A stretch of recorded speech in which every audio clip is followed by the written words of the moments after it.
Tolboul apat ollha eimusah Chung Pathen namin kahin thangvah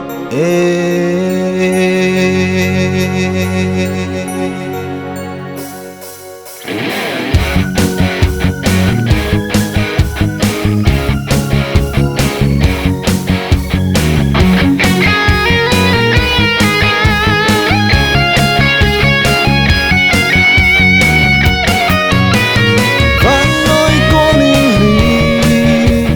athang jenge Christmas niloupi kolni asoh Kipana huilhi anung jenge Kipa jaila athonge vangkhojola Kipa jaila athonge vangkholaiya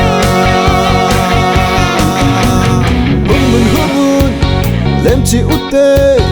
van kelngoinou vanlal naocha chu Phalbi da zankhang Lasem kan an kong sunga penge Vannoi nung penbet bong in sunga Vannoi nung penbet bong in sunga Vannoi kolning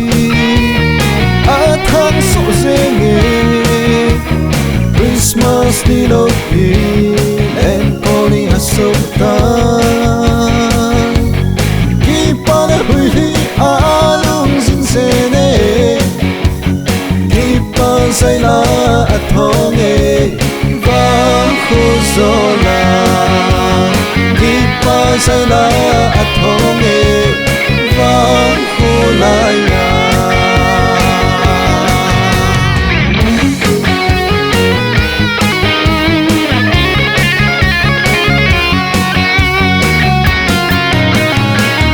athang kikim deli thalom ta in lam tol chem chunga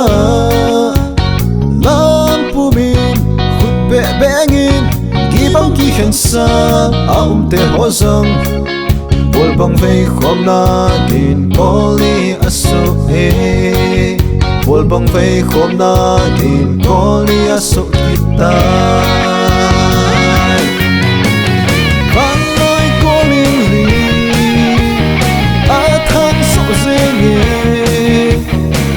Christmas niloupi